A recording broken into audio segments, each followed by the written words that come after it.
الحمدللہ والصلاة والسلام علی رسول اللہ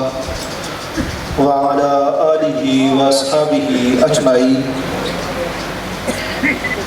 اما بعد، قال اللہ تبارک وتعالی فی القرآن المجید،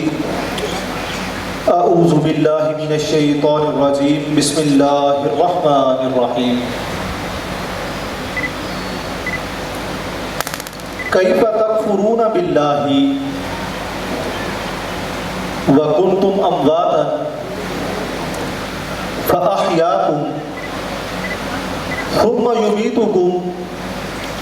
ثم یحییکم ثم الیہ ترجعون۔ صدق اللہ العظیم۔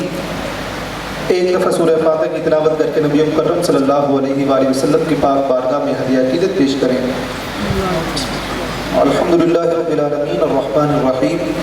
مالک یوم الدین، ایاک نعبد و ایاک نستعین، اہدنا الصراط المستقیم صراط الذین انعمت علیہم غیر المغضوب علیہم ولا الضالین،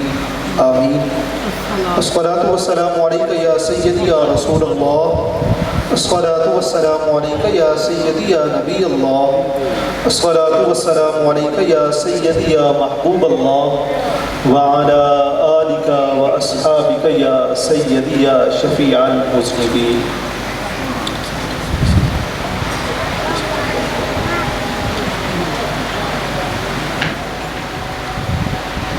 اللہ رب العزت نے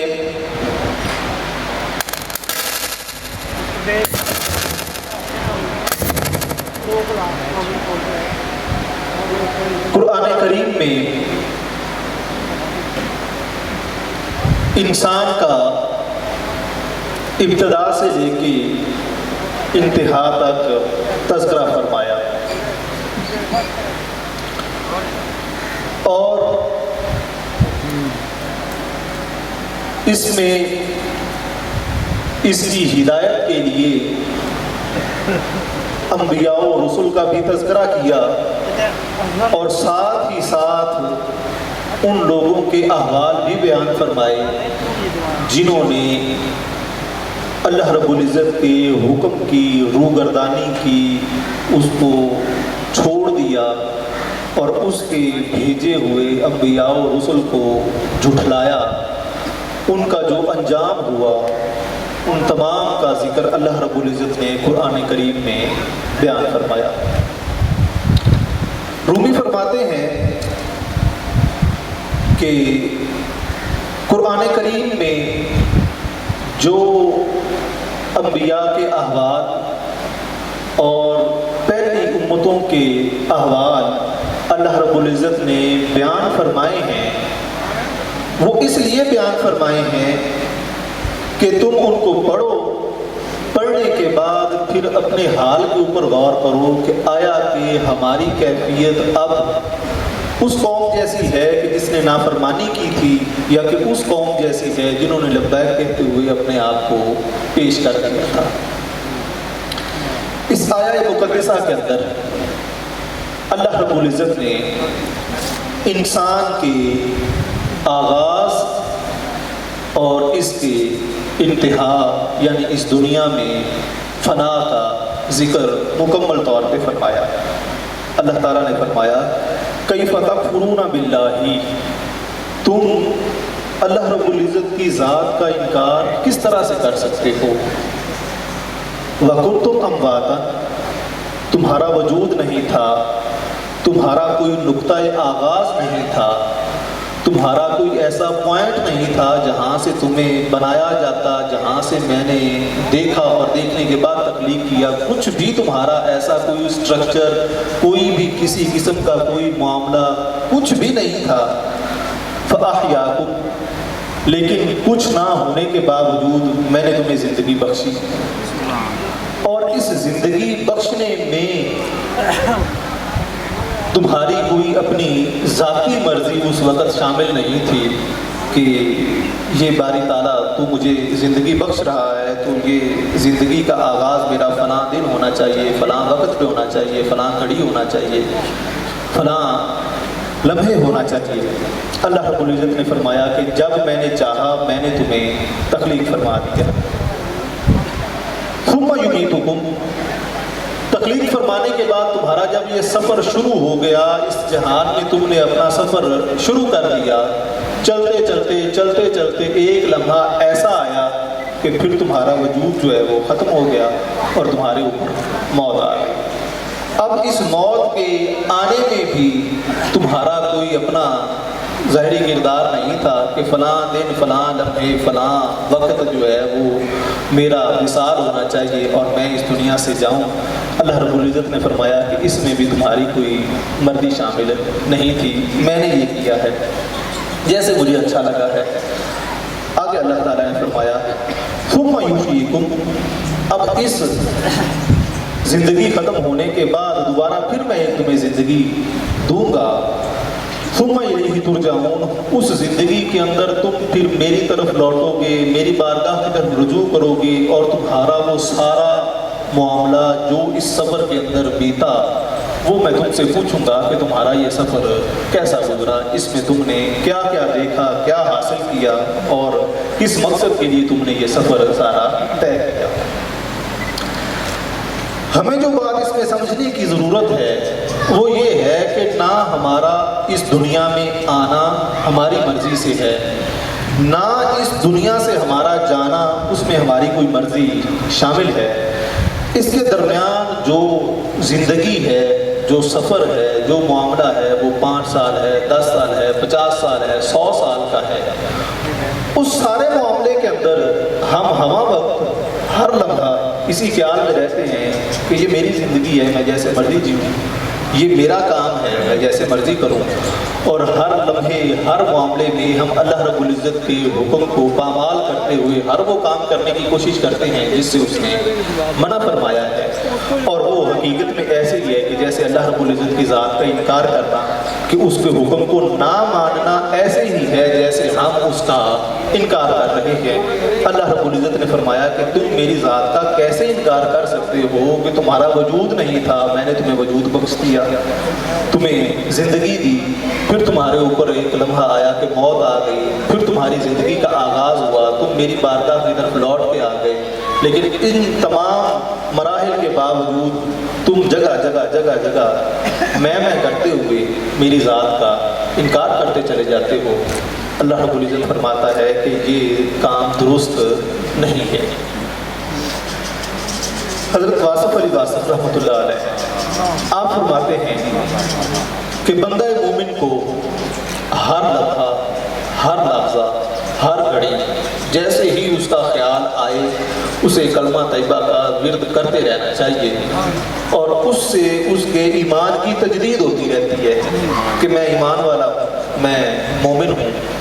آپ فرماتے ہیں کہ اس کے اندر حکمت یہ ہے کہ وہ لمحہ معلوم نہیں کہ جب یہ سانسیں بند ہو جائیں اور کہیں اس آخری سانس سے پہلے کوئی ایک ایسا عمل گزرا ہو جو اللہ رب العزت کی ذات کے منافی ہو، جو اس کے حکم کے عدولی پہ مبنی ہو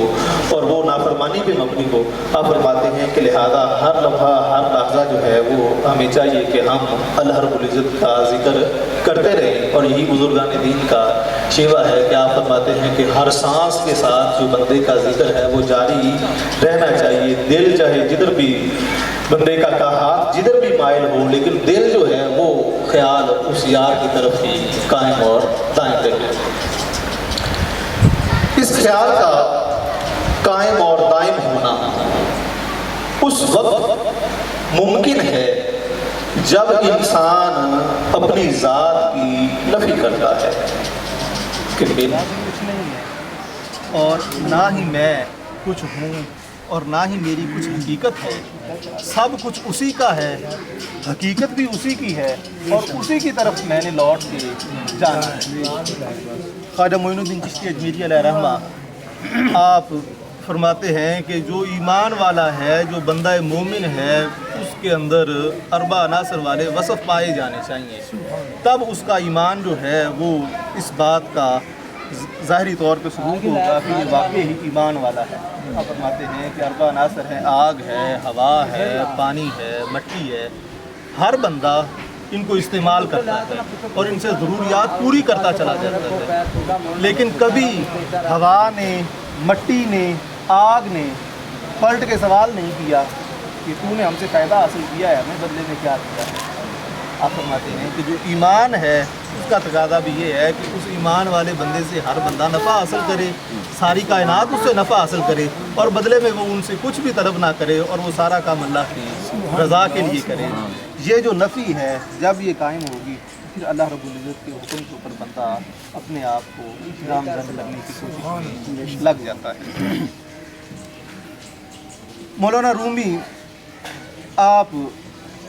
فرماتے ہیں کہ جو تیرا ذہن ہے اس کو تو انکار کرنے والے خیال سے پاک کر۔ آپ فرماتے ہیں مغز را خالی کنز انکار یار، کہ تو اپنے دوست کا انکار کرنے سے اپنے دماغ کو صاف کر لے، خالی کر لے، کہ تیرے ذہن میں جو یہ ایک بات ہے کہ پتہ نہیں قیامت کس نے دیکھی ہے، آگے کا معاملہ کس نے دیکھا ہے، یہ کام تو میں اب کرتے رہوں گا، یا یہ تو میں نے ایسے کرنا ہی کرنا ہے، یا اس کے بغیر کام ممکن نہیں ہے۔ آپ فرماتے ہیں کہ یہ جو اللہ رب العزت کی ذات کے بارے میں تم شک میں مبتلا ہے اور انکار والا پہلو تیرے ذہن میں ہے، اس سے تو اپنے دماغ کو خالی کر لے۔ آپ فرماتے ہیں کہ جب تو خالی کر لے گا اور تیرا دل پاک صاف ہو جائے گا اور دماغ جو ہے وہ بالکل صاف ستھرا ہوگا، آپ فرماتے ہیں تاکہ ریحاں یا بھی از گلزار یار، پھر تجھے دوست کے چمن کی خوشبو آئے گی، پھر تجھے نماز میں لذت حاصل ہوگی، پھر تجھے ذکر اور فکر کے اندر چاشنی نصیب ہوگی۔ جب تو نماز میں جائے گا تیرا دل یہ چاہے گا کہ اب اس سے میں جدا نہ ہوں، اور اسی وجہ سے نبی مکرم صلی اللہ علیہ وآلہ وسلم کا پاک ارشاد گرامی ہے کہ وہ بندہ جو ایک نماز کے بعد دوسری نماز کے انتظار میں لگا رہتا ہے وہ ایسے ہی ہے کہ جیسے نماز میں ہے، وہ بندہ جو ایک جمعے سے دوسرے جمعے کے انتظار میں رہتا ہے وہ بھی اللہ رب العزت کی یاد میں ہے۔ تو آپ فرماتے ہیں کہ جب تیرے دماغ سے وہ انکار کرنے والا وہم نکل جائے گا پھر تجھے لذت حاصل ہوگی، پھر تیری عبادت جو ہے وہ تیرے لیے سود مند فائدہ مند ثابت ہوگی۔ آگے آپ فرماتے ہیں اس کے اوپر مثال دیتے ہوئے آپ فرماتے ہیں تاب یابی بوئے خلدز یار من، چون محمد بوئے رحمت از یمن، اللہ علیہ وسلم، کہ پھر تجھے دوست کے ذریعے نبی مکرم صلی اللہ علیہ وآلہ وسلم کی ذات کے ذریعے تجھے اللہ رب العزت کی خوشبو حاصل ہوگی اور اس کا عرفان نصیب ہوگا، اور وہ تمہارے دل کا تزکیہ فرما کے تمہیں اللہ رب العزت کی بارگاہ میں پیش کریں گے۔ اب فرماتے ہیں کہ جیسے کہ نبی مکرم صلی اللہ علیہ وآلہ وسلم نے ارشاد فرمایا کہ مجھے یمن کی طرف سے رحمان کی خوشبو آتی ہے، وجہ اس میں یہ تھی کہ حضرت سیدنا اویس کرنی رضی اللہ تعالی عنہ آپ وہاں پہ موجود تھے، آپ ہمہ تن ہمہ وقت اللہ رب العزت کے خیال میں مگن تھے، اور اس وجہ سے نبی مکرم صلی اللہ علیہ وآلہ وسلم نے فرمایا کہ مجھے وہاں سے رحمان کی خوشبو آتی ہے، اللہ رب العزت کے پیار کی خوشبو آتی ہے، وہاں پہ اللہ رب العزت کی ذات کا عاشق موجود ہے۔ آپ فرماتے ہیں کہ اسی طرح سے جب تیرا ذہن، تیرا گمان، تیرا خیال پاک صاف ہو جائے گا پھر تجھے بھی اللہ رب العزت کی ذات کی خوشبو نصیب ہوگی، اور وہ نصیب تجھے نبی مکرم صلی اللہ علیہ وآلہ وسلم کے رستے سے ہوگی، اس کے بغیر تجھے وہ نصیب نہیں ہو سکتی۔ اس کے بعد آپ مثالیں دیتے ہیں تو آپ فرماتے ہیں کہ تو چاہتا ہے کہ تو ترقی کر جائے اور جو ثریا پہ پہنچ جائے، تیرا مقام بلند ہو جائے اور تو بڑے مقام پہ فائز ہو جائے۔ آپ فرماتے ہیں کہ تیرے لیے ضروری ہے کہ تو پھر فنا والے براق پہ بیٹھ جا، نفی والے براق پہ بیٹھ جا، کہ کچھ بھی نہیں ہے، سب کچھ اسی کا ہے، کہ سب کام اسی کے سپرد کر دے، کہ جیسے کہا جاتا ہے کہ بیکار و معطل ہوئے ہم کارے جہاں سے، خود آپ خدا کرتا ہے سب کام ہمارے، کہ ہر کام میں ہر لحظہ اسی کے تو اپنے آپ کو سپرد کر دے، اور تیرا کچھ بھی نہیں ہونا چاہیے، سب کچھ اسی کا ہونا چاہیے۔ آپ فرماتے ہیں کہ پھر تو ترقی حاصل کرنی شروع کر دے گا۔ اس کے اوپر آپ دو مثالیں دیتے ہیں۔ آپ فرماتے ہیں کہ تو ترقی یہ سمجھتا ہے کہ بندہ زمین سے چاند پہ پہنچ جائے، آپ فرماتے ہیں کہ یہ ترقی نہیں ہے۔ آپ فرماتے ہیں ترقی جو ہے وہ یہ ہے کہ مثال کے طور پہ کہ جیسے گنا ہے، اور گنے کی ترقی کیا ہے کہ اس سے رس نکالا جاتا ہے، اس کو پکایا جاتا ہے، پکانے کے بعد اس سے چینی اور شکر اور گڑ تیار کیا جاتا ہے۔ آپ فرماتے ہیں کہ یہ وہ ترقی ہے کہ گنے سے اس کی صفت بدل کے خالص میٹھا جو ہے وہ تیار ہو گیا۔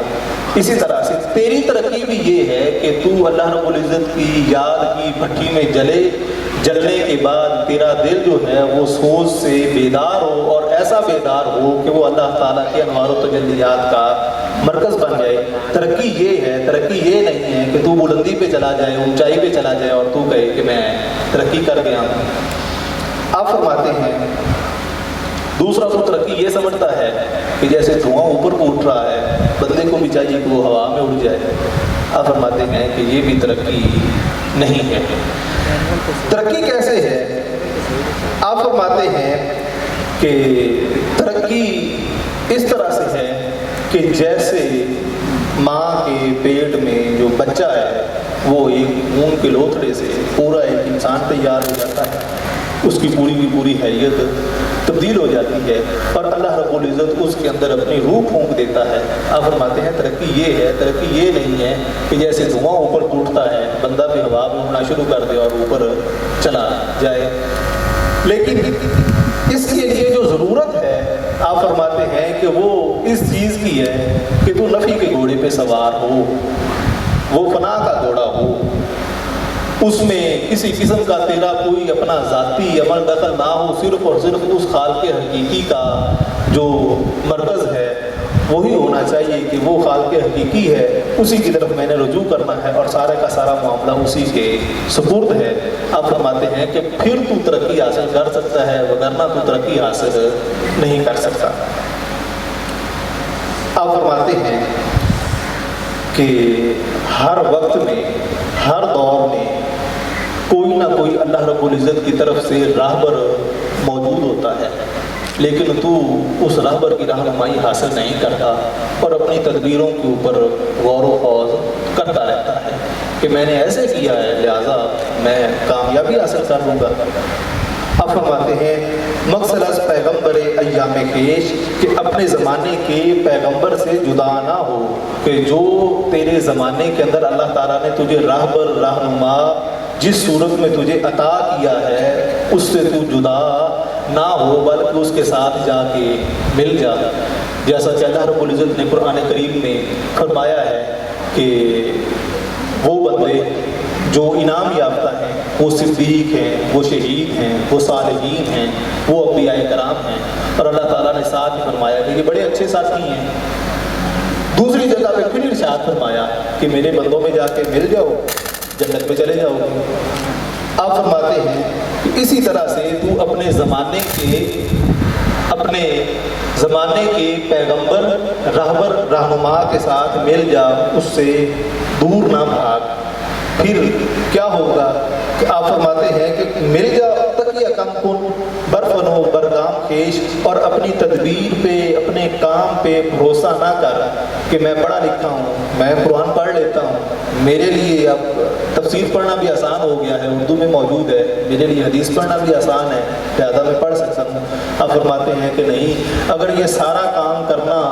ممکن ہوتا تو اللہ رب العزت کی ذات کے لیے یہ کچھ مشکل نہیں تھا کہ وہ صحیفہ جو ہے وہ دیتا اور کہتا کہ پڑھتے رہو اور ہدایت حاصل کرتے رہو، انبیاء اور رسول کا سلسلہ شروع ہی نہیں فرمانا تھا۔ اللہ رب العزت نے کتابیں دیں لیکن ساتھ اس کے استاد بھی دیے کہ ان سے یہ کتابیں پڑھنی ہیں، ان کے پڑھائے بغیر تمہیں یہ سمجھ نہیں آ سکتی۔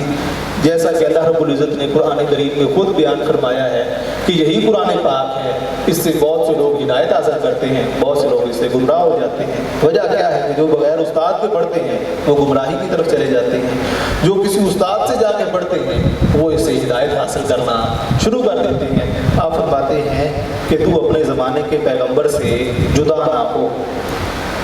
گرچہ شیری چوں روی رہ بے دلیل، کہ اگرچہ تو اپنے آپ کو شیر سمجھتا ہے اور یہ کہتا ہے کہ میں بغیر دلیل کے راستہ حاصل کر سکتا ہوں، میں بڑا ناڈر ہوں، بے باک ہوں، مجھے کسی قسم کا کوئی خوف اور خطرہ نہیں ہے، میرے پاس تمام رہنمائی کی چیزیں موجود ہیں اور میں خود کر سکتا ہوں۔ آپ فرماتے ہیں ہم چروبا در دلالی و ذلیل، تو لومڑی کی طرح گمراہی میں چلا جائے گا اور ذلیل ہو جائے گا، کہ تو شیر تو تھا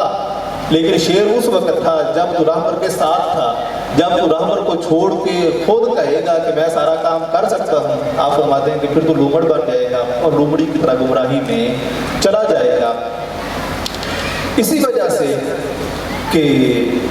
جو انسان کے اندر میں ہے اور جس کو ہم کہتے ہیں کہ عزت نفس ہے،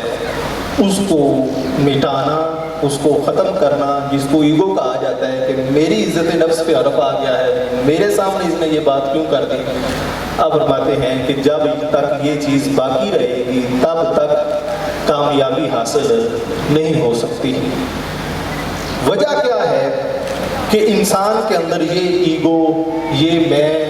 یہ خود پسندی آ رہی ہے، اس کی وجہ یہ ہے کہ انسان لغو کاموں کے اندر مشغول ہونا شروع ہو گیا ہے۔ ہر وہ کام جو بے مقصد ہے، بے معنی ہے، اس کے اندر زیادہ سے زیادہ انسان وقت لگانے کی کوشش کرتا ہے۔ شیخ عبد القادر جیلانی رضی اللہ تعالی عنہ آپ نبی مکرم صلی اللہ علیہ وآلہ وسلم کا پاک ارشاد گرامی نقل فرماتے ہیں۔ آپ فرماتے ہیں کہ بندہ مومن کا جو اسلام ہے اس کی خوبیوں میں سے ایک خوبی یہ بھی ہے کہ وہ بے معنی چیزوں کو چھوڑ دیتا ہے، لغو باتوں کو چھوڑ دیتا ہے، کہ وہ باتیں جن کا کوئی فائدہ ہی نہیں ہے، جسے ہم کہتے ہیں کہ پانی میں مدانی ڈالنا، نہ تیرا کوئی تعلق واسطہ ہے نہ کوئی کچھ، اور ایسے ہی سوال اور اس پہ پھر سوال، اس پہ پھر سوال، اس پہ پھر سوال، اور کہا کہ مجھے سمجھ نہیں آتی۔ اب تمہیں سمجھ نہیں آتی تو یہ تمہاری عقل کا قصور ہے، اس میں اب یہ تو نہیں کہا جا سکتا کہ اب یہ چیز موجود ہی نہیں ہے۔ جیسا کہ کوئی شخص اندھا ہے، نابینا ہے، اور وہ کہے کہ سورج کا وجود ہی نہیں ہے، تو اس کے انکار کرنے سے سورج کی نبی نہیں ہوگی، بلکہ اس کی نظر میں خرابی ہے جس کی وجہ سے اسے سورج نظر نہیں آتا۔ آپ فرماتے ہیں کہ اسلام کی خوبصورتی یہ ہے، اور اچھی خوبیوں میں سے ایک خوبی یہ ہے کہ جب بندہ ایمان والا ہو جاتا ہے پھر وہ سوال کرنے چھوڑ دیتا ہے، وہ حکم کا بندہ بن جاتا ہے کہ جو حکم آیا ہے میں نے اس پہ لبیک کہنا ہے، اور جیسے اللہ نے حکم دیا ہے میں نے اس کے اوپر لبیک کہتے ہوئے عمل پیرا ہونا ہے۔ رومی اس کی مثال ایسے بیان فرماتے ہیں کہ اللہ رب العزت کا جو حکم ہے وہ ہاکی کی مانند ہے، جو بندہ ہے اس حکم کے سامنے گیند کی مانند ہے۔ کبھی گیند نے ہاکی سے سوال نہیں کیا کہ تو مجھے دائیں طرف بھیج رہی ہے یا بائیں طرف بھیج رہی ہے، جس طرف وہ ٹھوکر لگائے اس طرف وہ چلی جاتی ہے گیند۔ آپ فرماتے ہیں کہ جو بندہ ہے یہ بھی اس کے حکم کے سامنے گیند کی مانند ہے، خوشی آئے تو اس کی طرف سے ہے، غم آیا تو اس کی طرف سے ہے، دکھ آیا ہے تو بھی اسی کی طرف سے ہے، اور اسی نے اس کو ظاہر کرنا ہے۔ اس میں شکوہ کرنا، شکایت کرنا، آہوزاری کرنا یہ قطعاً درست نہیں ہے۔ شیخ عبد القادر جیلانی رضی اللہ تعالیٰ عنہ دوسری جگہ اپنے نبی مکرم صلی اللہ علیہ وآلہ وسلم کا فرمان نقل فرماتے ہیں۔ آپ فرماتے ہیں کہ نبی مکرم صلی اللہ علیہ وآلہ وسلم نے ارشاد فرمایا کہ وہ بندہ جو مصیبتوں کو، تکلیفوں کو برداشت کرتا ہے اور وہ بیان نہیں کرتا، اللہ رب العزت اس پہ بڑا راضی ہوتا ہے، اس کے اوپر مہربانی فرماتا ہے، اور اس کا ذکر اللہ تعالیٰ نے قرآن پاک میں خود فرمایا ہے کہ ہم تمہیں بھوک سے، مال سے، جان سے، تمام چیزوں میں کمی کر کے آزماتے ہیں، کامیاب وہی ہوگا جو صبر کرتا ہے۔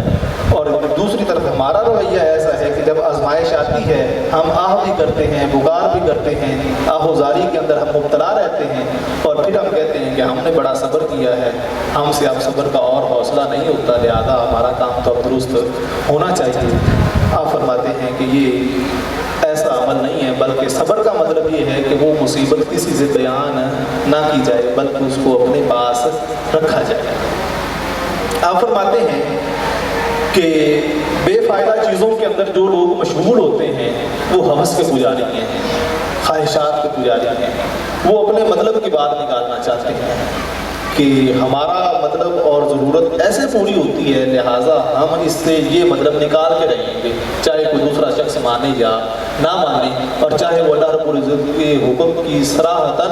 نفی ہو رہی ہو، وہ کہتے ہیں کہ نہیں ہماری خواہش ایسے پوری ہوتی ہے، لہٰذا ہمیں یہ خواہش پوری کرنی ہے۔ آپ فرماتے ہیں کہ جو بے فائدہ چیزیں ہیں جس کو بندہ چھوڑتا نہیں ہے وہ خواہشات کا غلام ہو جاتا ہے، اور خواہشات سے مغلوب ہو کے پھر وہ بے فائدہ چیزوں کے اندر آگے بڑھتا چلا جاتا ہے۔ لیکن اسلام بندے کو یہ سکھاتا ہے کہ بندہ جھک گیا ہے اور اس کی نفی ہو گئی ہے، سب کچھ اس خالق حقیقی کا ہے، اور اب میں نے بے فائدہ چیزوں میں نہیں پڑنا بلکہ وہ چیزیں جس کا اس نے حکم دیا ہے بس اسی پہ کاربند رہنا ہے، اس کے علاوہ مجھے کچھ دوسرا پتہ نہیں ہے۔ حضرت ابو سعید ابو الخیر آپ اپنے رباعیات کے اندر لکھتے ہیں، آپ بیان فرماتے ہیں کہ سرمایہ غم ز دست آسان نہ دے ہم، کہ میں اس غم کے سرمایے کو، جو مجھ پہ مصیبتیں آزمائشیں آئی ہیں یہ میرا سرمایہ ہے اور ان کو میں آسانی سے چھوڑنے والا نہیں ہوں۔ دل بر نہ کنم ز دوست تا جان نہ دے ہم، جب تک جان نہ دے دوں اور دوست کے ساتھ جو ملاقات ہے وہ قائم نہ ہو تب تک میں اس غم کو چھوڑنے والا نہیں ہوں۔ جس طرح سے وہ سائیں شیر پاک نے بھی مکتوبہ عشق میں بیان فرمایا ہے، وہ شیر کو آپ بھی بیان فرما سکتے ہیں۔ نہیں سر یا درد ہے یار دی نظر توفا ایہو عرشوں سگاتا لتھیاں نے تیں، ایہو درد ہے یار دی نظر توفا، ایہو عرشوں سگاتا لتھیاں نے تیں، کہ یہ جو درد ہے اللہ رب العزت کے فراق کا، پیار کا، اس کی یاد کا، یہ اللہ رب العزت نے عرش سے نازل کیا ہے اور اپنے بندوں کو نصیب فرماتا ہے۔ ہر ایک بندے کے نصیب میں یہ نہیں آتا، اس بندے کے نصیب میں آتا ہے جس کا دل جو ہے وہ انکار سے پاک ہو جاتا ہے اور وہ لبیک والا ہوتا ہے۔ آگے آپ فرماتے ہیں، از دوست کے یادگار دردی دارم، یہ جو درد ہے اس میں میں اپنے دوست کے یادگار لمحات رکھتا ہوں، کہ جیسے جیسے میرا درد بڑھتا چلا جاتا ہے میرے دوست کے ساتھ جو لمحات ہیں وہ زیادہ ہوتے چلے جاتے ہیں اور میرے یہ یادگار لمحے ہیں، میں ان کو چھوڑنا نہیں چاہتا۔ جیسے مولانا روم فرماتے ہیں کہ جب بندہ بیمار ہو جاتا ہے تو وہ اس کی بیماری اس کے لیے بیداری کا سبب بنتی ہے، وہ اللہ رب العزت کے زیادہ قریب ہو جاتا ہے۔ جیسے جیسے وہ رب رب کرتا ہے اللہ تعالیٰ پھر اس کے اوپر مزید کرم نوازیاں فرماتا ہے کہ اس کو میں نے جو اختیارات دیے تھے ان میں کمی آ گئی ہے، اب کمی آنے کی وجہ سے یہ میری بارگاہ کی طرف رجوع کرتا ہے کہ مجھے دوبارہ سے عطا کیے جائیں، لیکن اب وہ تو ممکن نہیں، لیکن اللہ تعالیٰ اس کے اوپر مہربانیاں فرماتا ہے، نوازی فرماتا ہے، اس کے اوپر ایسی کرم نوازی فرماتا ہے کہ وہ اللہ رب العزت کے ہاں ایک ایسے مقام پہ فائز ہو جاتا ہے جو یہ کام دوسرے انسان کو معلوم نہیں ہوتا۔ آپ فرماتے ہیں از دوست کے یادگار دردی دارم، کہ یہ درد میں دوست کی یادگار رکھتا ہوں، آ درد بصد ہزار درمان دہم، اس درد کو ہزار علاجوں کے عوض بھی میں دے نہیں سکتا، اس کو اگر میں دینا ہے تو پھر وصل کا ہونا ضروری ہے، ملاقات کا ہونا ضروری ہے، اس وجود والے پردے کا ختم ہونا ضروری ہے، پھر تو یہ درد ختم ہو سکتا ہے، وگرنہ میں یہ درد نہیں دینا چاہتا، چاہے 100 علاج کیے جائیں، میں اس درد کے اندر اپنے یادگار لمحات رکھتا ہوں۔ آپ اپنی رباعیات کے اندر پھر پھر لکھتے ہیں، آپ فرماتے ہیں شب خیز رات کو جاگا کر کہ عاشقاں بشب راز کنند، کیونکہ رات کو عاشق اپنے راز کی باتیں بیان کرتے ہیں اور خالق حقیقی کے ساتھ گفت و شنید کرتے ہیں، کیونکہ اللہ رب العزت فرماتا ہے کہ میں رات کو آسمان دنیا پہ خود جلوہ فرماتا ہوں اور دیکھتا ہوں کہ کون بندہ ہے جو میرے ساتھ باتیں کرنا چاہتا ہے، مجھ سے مانگنا چاہتا ہے۔ آپ فرماتے ہیں کہ شب خیز رات کو جاگا کر، کیونکہ عاشق جو ہیں وہ رات کو ناز و نیاز کی باتیں کرتے ہیں۔ گردے درو بام دوست پرواز کنند، دوست کے درو بام کے گرد چکر لگاتے ہیں کہ اپنے دوست کے گھر کے ارد گرد چکر لگاتے رہتے ہیں کہ کہیں وہ دوست باہر نکلے اور اس کی زیارت ہو جائے، اس کو ہم دیکھ لیں۔ اور اسی طرح سے وہ لوگ جن کو اللہ رب العزت شب بیداری نصیب فرماتا ہے، وہ رات کو قیام کرتے ہیں اور اس وجہ سے کرتے ہیں کہ کون سا وہ لمحہ ہو جب اللہ رب العزت جو ہے وہ ہمارے حجابات دور کر دے اور ہم اللہ رب العزت کے انوار و تجلیات میں مزید گم ہو جائیں۔ آپ فرماتے ہیں کہ اسی لیے تو رات کو جاگا کر، اگر تو اللہ رب العزت کی ذات کے ساتھ محبت کرنے والا ہے، ان کے ساتھ عشق کرنے والا ہے۔ آگے آپ فرماتے ہیں ہر جا کے درے بود بشب بربندن، باقی دروازے رات کو بند کر دیے جاتے ہیں کہ ہر بندہ رات کو دروازے کو تالا لگا دیتا ہے اور بند کر دیتا ہے کہ اب رات ہوگی، آرام کرنا ہے، کسی نے آنا نہیں ہے اور کسی نے جانا بھی نہیں ہے۔ آپ فرماتے ہیں اللہ در عاشقاں کے شب باز کند، سوائے عاشقوں کے ان کے در جو ہیں وہ رات کو کھلے رہتے ہیں اور وہ اپنے دروں کو کھول کے اس محبوب کی یاد میں رہتے ہیں کہ جب بھی ممکن ہو وہ محبوب ہمارے در پہ چلا آئے اور ہم اس کو دیکھیں، اس کی زیارت کریں۔ آپ فرماتے ہیں کہ اگر تو اللہ رب العزت کی ذات کا عاشق ہے تو پھر شب بیداری کیا کر، رات کو اپنا در کھولا کر، پھیلایا کر، دستے سوال دراز کیا کر کہ باری تعالیٰ میں محتاج ہوں، تو غنی ہے، تو بے نیاز ہے، میں نیاز مند ہوں، تو میرے حال پہ رحم فرما اور میرے اوپر اپنی عنایات جو ہے وہ فرما دے۔ باری تعالیٰ تیری اوپر اپنا کرم بھی فرمائے گا اور فضل بھی فرمائے گا۔ آپ پھر لکھتے ہیں، آپ فرماتے ہیں کہ آن راہ کے حدیث عشق در دل گردد، کہ وہ بندہ جس کو عشق کی بات سنائی جائے کہ اللہ تعالیٰ کی یہ ذات کے عاشق ایسے ہوتے ہیں اور وہ بات اس کے دل میں گھر کر جائے اور اثر کر جائے، آپ فرماتے ہیں باید کے زیتے عشق بسمل گردد، اسے چاہیے کہ وہ عشق کی تلوار سے بسمل ہو جائے، کہ عشق کی تلوار سے وہ اپنے آپ کو تڑوانا شروع کر دے کہ بسمل اس پرندے کو کہتے ہیں کہ جس کو ذبح کیا جائے اور ذبح کرنے کے بعد جب وہ پھڑپھڑاتا ہے، تڑپتا ہے تو اسے بسمل کہا جاتا ہے۔ آپ فرماتے ہیں کہ جب عشق کی تلوار اس پہ چلتی ہے، ساری چیزیں جو پہلے اسے محبوب تھیں وہ اب ختم ہو گئی ہیں، محبوب صرف ایک ہے، تو آپ فرماتے ہیں کہ پھر وہ بسمل کی طرح تڑپتا ہے کہ اب اس ایک کے ساتھ وصل ہونا چاہیے۔ آپ فرماتے ہیں کہ جس کے دل میں عشق کی بات گھر کر جاتی ہے پھر وہ بسمل کی طرح تڑپتا رہتا ہے کہ وہ لمحہ کون سا ہو جیسے میں اللہ رب العزت کی بارگاہ میں حاضر ہو جاؤں۔ آگے آپ فرماتے ہیں در خاک تپا تپا رخ آغشتہ بخون، وہ خون آلود چہرے میں لپٹا ہوا اور مٹی میں لت پت کیا کرتا ہے کہ اپنے قاتل کا طواف کرتا ہے کہ شہید جب اس کو شہادت کا درجہ ملتا ہے تو وہ خون میں لت پت بھی ہوتا ہے، مٹی میں وہ اپنے آپ کو لپٹائے ہوئے ہوتا ہے اور گرد اس کے جسم پہ لگی ہوئی ہوتی ہے، اس کے باوجود وہ قاتل یعنی جس پہ اس نے اپنی جان فدا کی ہے اللہ رب العزت کی ذات، اس کے ارد گرد طواف کرتا ہے۔ کس لیے کرتا ہے کہ باری تعالیٰ جو اس میں لذت میں نے حاصل کی ہے دوبارہ زندگی دے، دوبارہ کٹوں، پھر تیری بارگاہ میں ہوں، یہ تو مجھے معلوم ہی اب ہوا ہے کہ اس کے اندر تم نے لذت کیا رکھی ہے۔ اسی وجہ سے اللہ رب العزت نے فرمایا ہے کہ جو شہید ہے وہ مردہ نہیں ہے، وہ حیات ہے، اس کی حیات سے تمہیں وابستگی نہیں ہے، تم نہیں جانتے وہ کھاتا بھی ہے، میں اسے کھلاتا پلاتا ہوں لیکن تم اس کے کھانے پینے سے واقف نہیں ہو۔ علامہ صاحب اسی وجہ سے فرماتے ہیں کہ جو شہادت ہے اس کو سمجھنے کے لیے جان دینی ضروری ہے۔ اگر اس کو کہا جائے کہ الفاظ میں بیان کریں، الفاظ میں بیان نہیں ہو سکتی، الفاظ میں بیان کرنے کے لیے کوئی الفاظ ہی نہیں ہے، بلکہ بلکہ شہید نے اپنی جان دے کے اس کا مزہ چکھا ہے، لہذا تو بھی اس کو حاصل کرنا چاہتا ہے تو جان دے دے، شہادت کا مزہ تو بھی چکھ لے گا۔ آپ فرماتے ہیں کہ جس کے دل میں عشق کی بات گھر کر جاتی ہے پھر وہ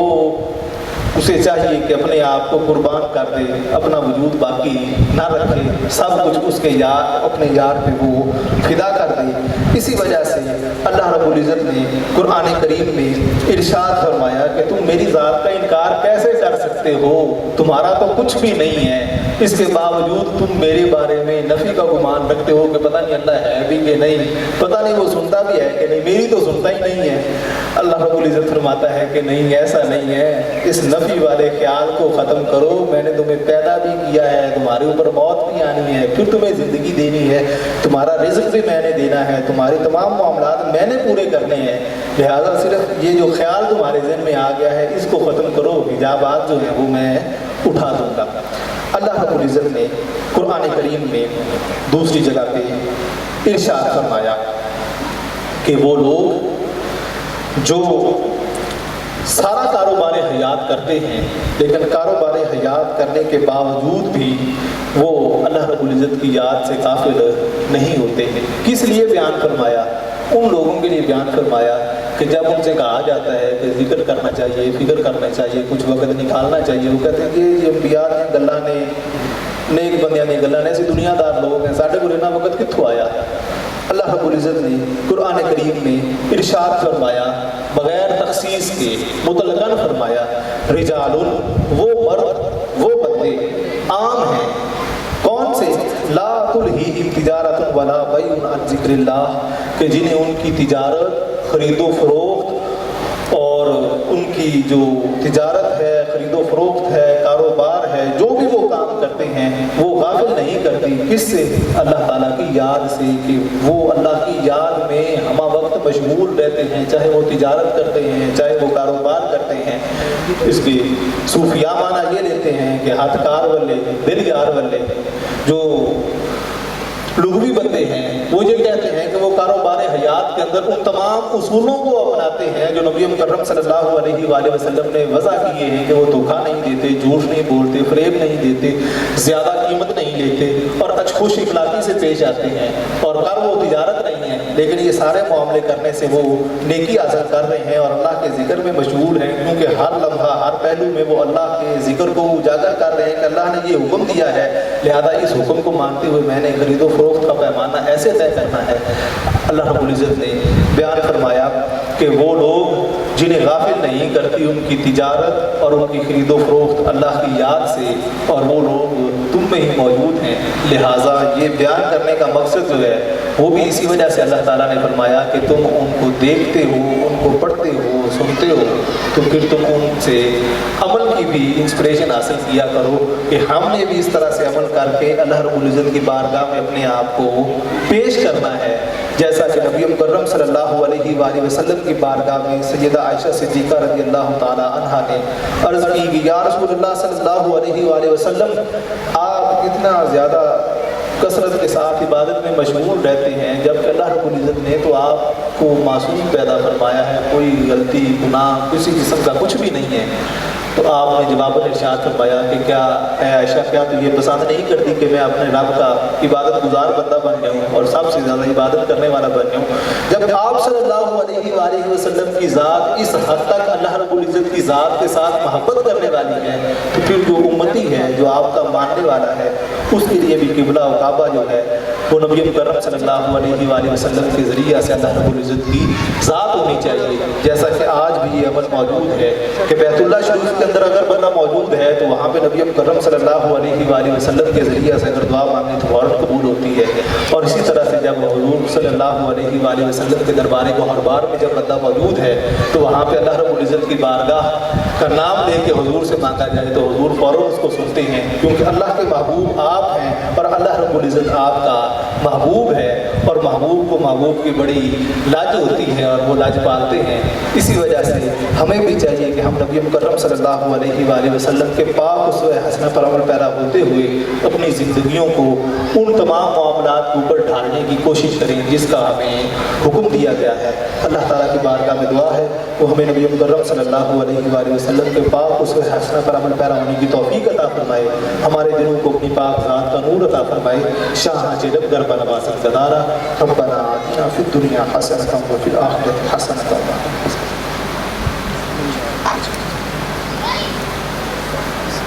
الحمد للہ رب العالمین والصلاة والسلام علی سید الانبیاء والمرسلین اللهم صل على محمد وعلى آل محمد كما صليت على إبراهيم وعلى آل إبراهيم إنك حميد مجيد اللهم بارك على محمد وعلى آل محمد كما باركت على إبراهيم وعلى آل إبراهيم إنك حميد مجيد ربنا آتنا في الدنيا حسنة وفي الآخرة حسنة وقنا عذاب النار